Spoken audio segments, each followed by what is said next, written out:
Our top story of the day: India is geared up for Chandrayaan-2, which will be launched at 2:51 a.m. tonight from Sriharikota in Andhra Pradesh. An extremely ambitious project and perhaps the most complex mission that India's space agency ISRO has ever undertaken. Earlier, we spoke with the chairman of ISRO about the significance and complexities involved in this entire mission. Chandrayaan-2 importance is mainly to go to the moon and soft land on the moon. At the same time, that to carry out the science, that is of the in situ science. There we have to do the science in that one. Also, we wanted to go to a place where nobody else have gone. That are the objectives of the Chandrayaan-2 mission. What are the challenges and features of this year? Challenges is mainly for lander when it is landing, that 15 minutes it will take, and in that one the velocity or the speed of the spacecraft has to be controlled and brought to the zero in a very controlled environment. The propulsion system, sensor system, navigation guidance system, all are to be a new technology. We have to develop new technology indigenously. That's a new challenging task. Sir, you are going to launch on 15th July. Then this is a major, this is the first technology in the world and first times you will launch. But now this 15th July we are launching. This is not the first technology because there are already that other countries have gone there. So this is not the first time we are going. But we are going the first time. The landing point is the place where nobody else has gone. That is near South Pole. That is the place. how much time will it take to go to lunar orbit? That is to go to lunar orbit from Earth to lunar 5 days it will take. All right, joining me on the show today is a panel of experts who will deconstruct for us what Chandrayaan-2 is all about, what its significance for India's space program is. At the moment, joining me is Professor Narottam Sahu, former DRDO scientist. Sir, thanks very much for speaking to NewsX. If I could begin by requesting you to put into perspective for our viewers, the laypersons who are watching this show who do not understand the technical complexities of this mission, what is Chandrayaan-2 all about? How is it different from Chandrayaan-1? And if it is successful, and we are keeping our fingers crossed and we certainly hope it will be successful, what can India hope to achieve through this mission? See, this is the launch of Chandrayaan-2 is a great and significant story. Success story is going to be not only meant for India, it's a celebration for entire world, because we are exploring the space. And space exploration for not only for a country or a region, it's for entire humankind. And with this mission, India is going to be the fourth country to register the name that we are technically and technologically capable of doing deep space research for the societal development. In addition to that, the Chandrayaan, as the mission is designed by ISRO, it's totally indigenous and a collaboration of industry and academia. It's a success collaboration story for the development of science, technology and innovation in the country. And the spirit and the success and the total mission will go a long way in designing the future shape and future career of our young scientists, innovators, technocrats in these things. And we are looking forward that more and more people can come to the science, research and technology, develop technology that will be help to solve the societal problems. In addition, the success of Chandrayaan-2 will be also a guiding tool for our next mission, Gaganyaan, which is supposed to be a moon mission, and we can place our Indian astronaut on the ground, on the lunar ground. So as we are listening to all these success planning and all these execution plans of the ISRO for this ambitious mission Chandrayaan-2, we are hopeful that Chandrayaan-2 will explore many scientific and many technological expertise that gives another boost to India to plan such mega projects in future. All right. This certainly will be a big boost for India's space technology and exploration if it is successful.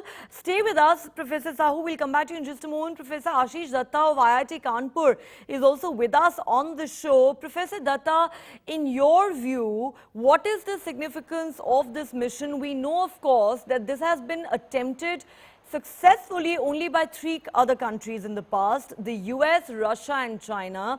Interestingly, Israel attempted this earlier this year but failed. And you know, the ISRO chairman, very interestingly, on the eve of this mission launch has said that the last 15 minutes of the descent of this lander Vikram will be the most nerve-wracking and terrifying for ISRO scientists, because this is the most complex mission ever undertaken by ISRO. So how complex is this and how significant is this likely to be for India's space program?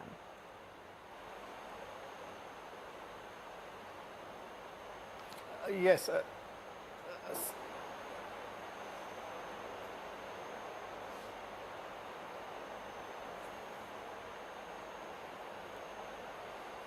Professor Datta, can you hear me? I'm not able to hear. Okay, we'll try and I fix. can hear you, yes. Now you can hear me, sir? Okay, so my question was that the ISRO chairman himself has said that the last 15 minutes of the descent of this lander Vikram will be nerve-wracking for the scientists of ISRO, because this is the most complex mission ever undertaken by a space agency. This is something that has been done successfully only by 3 countries so far, the US, Russia and China. Israel attempted it earlier this year but failed.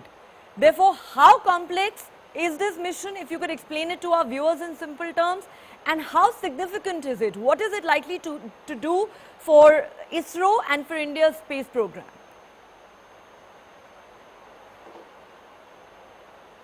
Yes, first of all, it is very, very significant, because in the previous Chandrayaan-1 mission, it was not a lander, it was just an orbiter in which they dropped an impact probe which came down and then hit the surface and for experiments. But in Chandrayaan-2, what has been planned is essentially a lander. Now, this is a very, very complex operation, because the lander also contains the rover, which has a 6-wheel rocket bogie type mechanism, and it is very, very complex procedure, because up from the orbiter, after it orbits the moon, the lander comes down and it has to land with a very, very slow velocity, because if there is a very high impact, what would happen? It will get damaged. And after landing, the rover has to come out in proper position. So the configuration of the rover at which it is landing and the ability of the rover to come out without damage, that is extremely complex. It's more complex this time because we are landing in the far side of the moon where nobody has landed ever.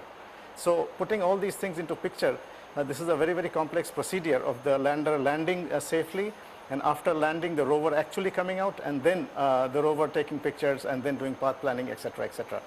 So this is a very, very complex procedure, and as you mentioned that only few countries in the world have attempted this, Russia, China and the US. Okay, so the most important part of this would be that ISRO is basically doing everything with what we call homegrown technology with academic institutions, ISRO themselves, and IIT Kanpur has also contributed in the initial phases of the project in terms of 2 MOUs in about 2009-10. Of course, a lot of advancements have been made after that. But this is an extremely complex procedure and it is nerve-wracking. But I'm sure they'll be successful.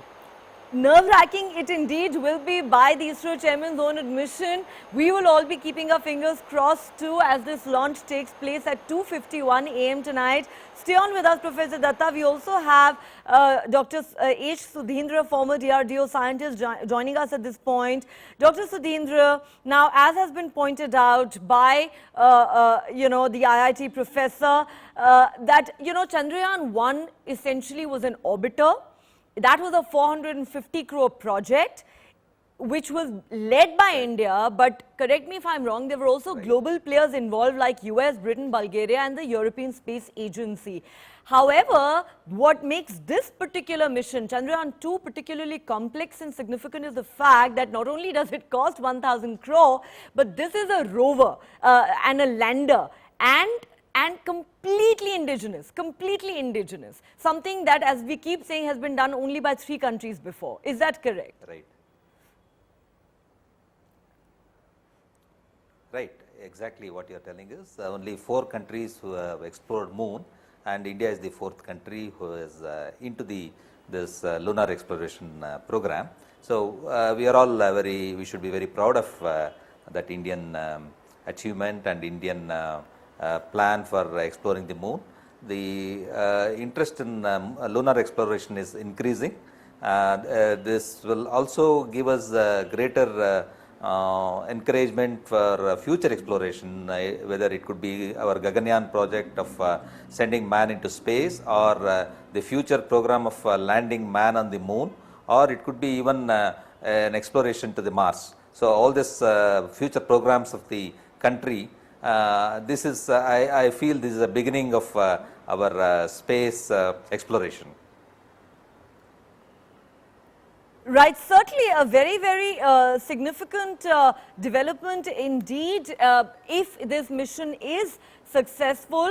But Dr. Sahu, if I could come back to you at this point, you know, even though it's a very early stage, because we are yet to launch this mission, but if it is successful and India enters that elite club that only has countries like the US, Russia and China as its members so far, do you think that going forward, India could actually explore doing something like this commercially, enter into deals with other countries? Because, you know, even though at the moment we are looking at the immediate gains that there will be, immediate and, you know, medium-term gains that there will be for India's space exploration program, but in the long term, it is also hoped that it will benefit our economy in many different ways. Is that something you agree with?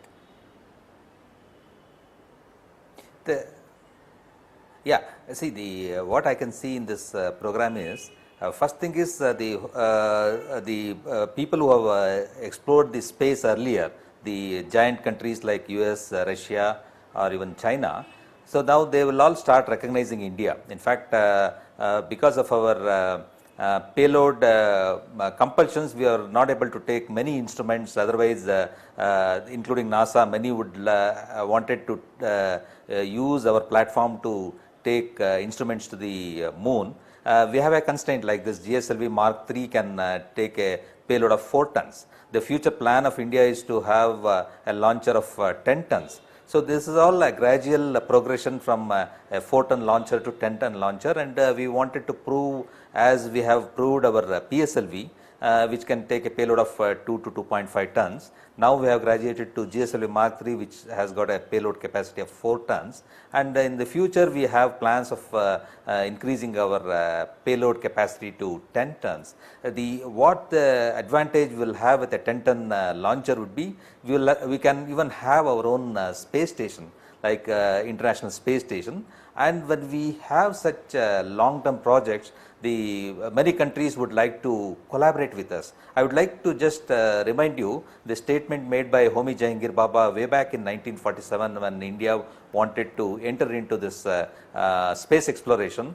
And he had suggested to the Prime Minister of that day that strength respects strength. Only a strong country would be respected by the other stronger countries. Today we are in a position where all the stronger countries are respecting to us, and people would like to collaborate with us. And in the days to come, many European countries and the US and even Russia would collaborate with India, and there is going to be many more joint ventures in exploration of moon and Mars and many more things, what I can feel at this point of time. So India could enter into several joint collaborations with other countries going forward, and this is going to be a big step up for Indian scientists and our space program. And remember, there are many other extremely ambitious missions that are in the pipeline, whether it is India's plans to set up its own space station, independent of the International Space Station, which is essentially NASA's and a few other countries, and then of course, you know, the plan to send Indian astronauts into space. We'll talk about all of that in just a moment with all our 3 guests, but I need to also go across to my colleague Siddharth, who I believe joins us live from the Nehru Planetarium here in Delhi. Siddharth, even though several hours are left for this launch to take place. It's going to happen almost 12 hours from now at 2:51 a.m. But clearly, there is a lot of excitement that's building up, certainly in the scientific community. What are you picking up there? Do you get the sense from, based on, you know, the interactions you've had at the people, at the visitors at the planetarium, whether people are going to actually stay up till late in the morning and watch the launch live on television? Are people looking forward to that? Absolutely. I'm working here at the planetarium as an educator. I'm also a research student. So, yeah. Sorry, I have a feedback. Sorry. Yeah. So, here at the planetarium, we've been visiting quite a lot of people from Swiss radio and other European countries, and they've been interviewing us regularly. And they've been asking questions regarding the Chandrayaan-2, and it's been a buzz, not in India and abroad as well. Not just in India, abroad as well. And we've given a few props here for kids to get hold of and demonstrate some of the things that the Chandrayaan-2 is supposed to do. And Chandrayaan-2 is actually, I mean, well shown, documented. I mean, you must have shown on your television. And I mean, the buzz is there. I mean, obviously, me being a research student, it's a great opportunity for all the research students from India to, you know, look forward to do all the research and the data that we are going to get from Chandrayaan-2 about the topology, and apart from that, the material that South Pole is having, which is also, I mean, going to tell us in future that probably what the early solar system was consisting of, and the basic material that Moon is consisting is regolith, and in the South Pole, these asteroid, yeah. Absolutely. Yeah. Clearly interesting, you say, Siddharth, that this is a great opportunity for a lot of research students. Thanks so much for that. Let me in fact take that to the professor. We have on the panel Professor Ashish Datta, who teaches at IIT Kanpur. Sir, you know, a very important aspect of India's ambitious space programs is the interest that we hope this will generate among the youth. You know, we were talking to to other scientists in the morning who said that you have more and more youth wanting to enter the IT sector, where they have easy job opportunities, or most seem to want to get into business administration. Not enough young people want to get into, want to study space science. Do you, as a professor at IIT Kanpur, agree with that assessment? And what do you think we need to do to get the young people in this country more interested in space science, in our space programs, in taking this up professionally?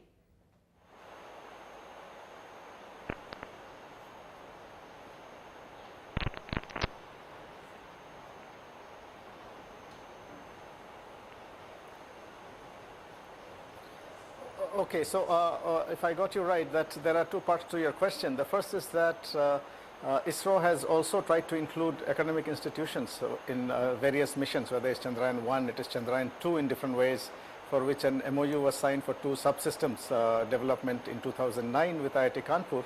And faculty members from here, myself, Dr. K.S. Venkatesh and others, worked on the rover, path planning, then mission planning, path planning and the structured light-based map generation. And this not only included the faculty members, but also students. So we had a large number of PhD students, MTech students. Then we had launch of a microsatellite Jugnu before that. So this is basically student-based kind of projects where they get interested into not only space science, but what we say science education, physics, space science, etc., and things like that. And this really is, should I say, homegrown India-based kind of a system, which ISRO is also trying to do, include the academic students, not only as they are going to take part in a national mission, but also to inculcate some kind of interest in science. So that's the first part, that yes, ISRO has been having different centers, giving different projects to different academic institutions, research students, and trying to encourage science and get them into the mainstream of Indian space research. The second part of your question is that You talk about interest in IT and things like that. I feel that over the years we have also been seeing that there are a lot of students who are interested in doing jobs in core sector companies. For example, in Tata Motors, in Mahindra and Mahindra, which are basically engineering-based companies, and that interest is growing. So it is serving both the purposes that people are getting back their interest in coming into core.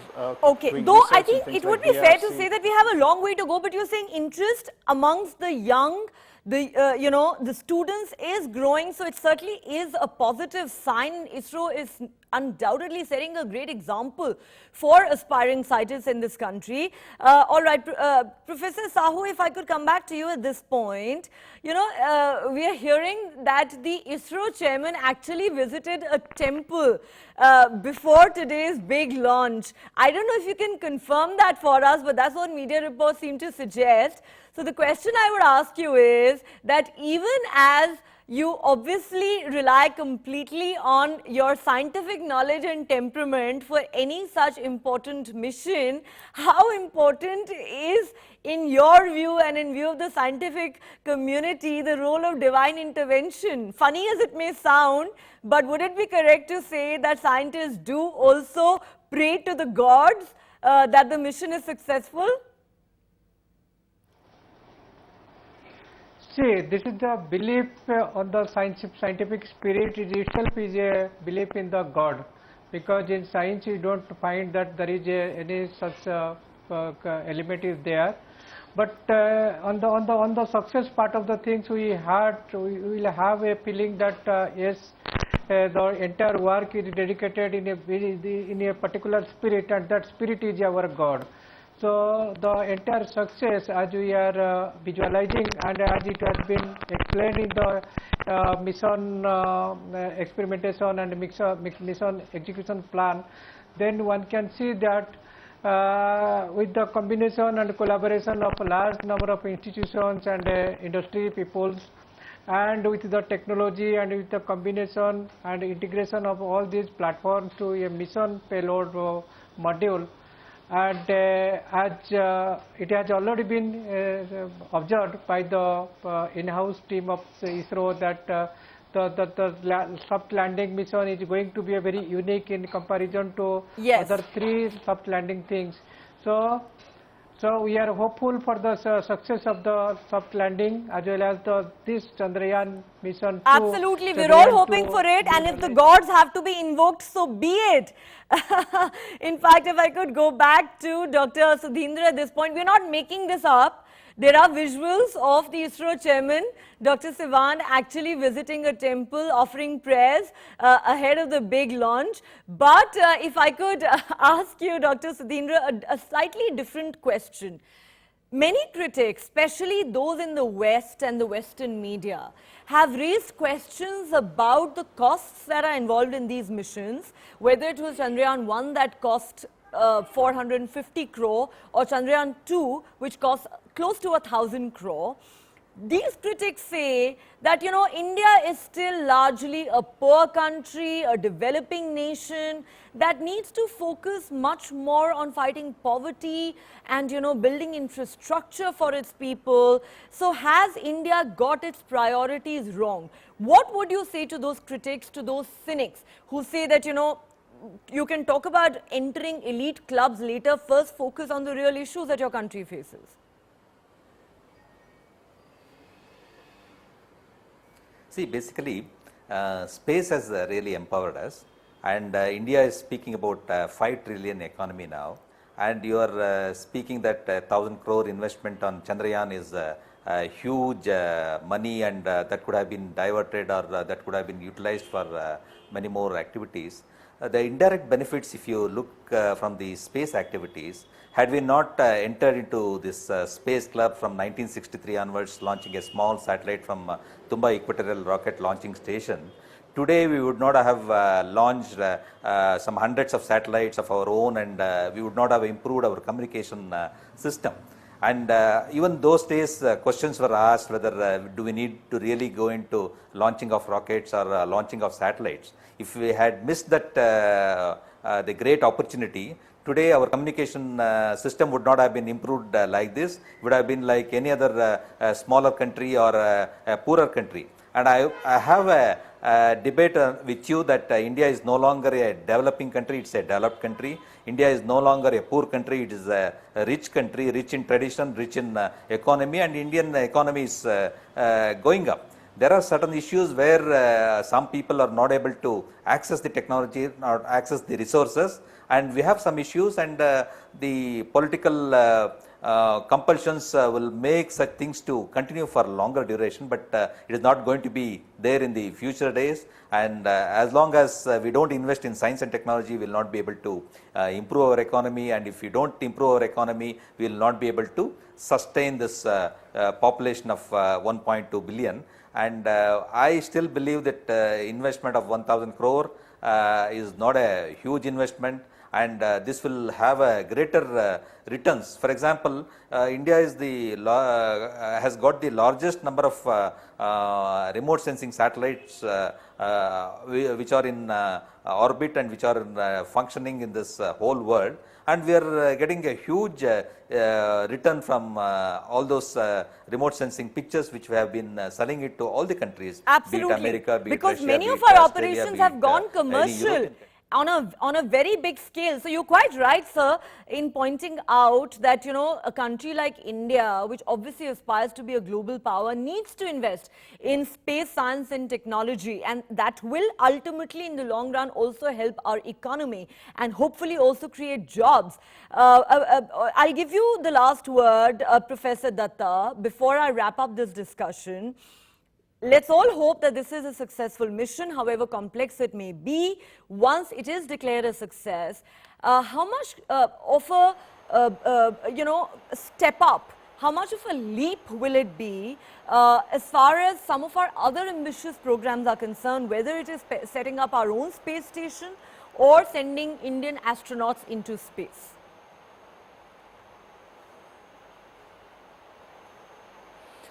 Yes, I would say that it would be one step. It's just steps at a time. As Neil Armstrong had said, one small step, a giant step for mankind. So it's one step.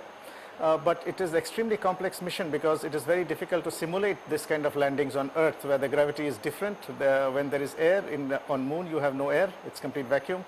So to simulate something and test is going to be 100% sure on the Moon. It's very difficult on Earth. So in that sense, it's a nerve-wracking mission in that sense, the landing part of it. But I'm sure that it is going to be very, very successful. And once it is done, then we can go, it will be much easier to go to Mars, I'm sure. So the next step would be the Gaganyaan program, which is manned mission, and then the International Space Station or the Indian Space Station. Mars, we have already gone. So landing on Mars would be, I would say, much easier than landing on the Moon. And clearly we can now say that, if we stay the course, sky will indeed be the limit for India and Indian scientists. On that note, Professor Ashish Datta, Dr. Narottam Sahu and Dr. Sudhindra, thanks so much for joining us here on NewsX and sharing your perspective on what is a very important day, not just for India's scientific community, for India's Space Agency, ISRO, but indeed for the entire country. And we're all going to be hoping and praying for a very successful launch of mission Chandrayaan-2. Thanks very much for watching.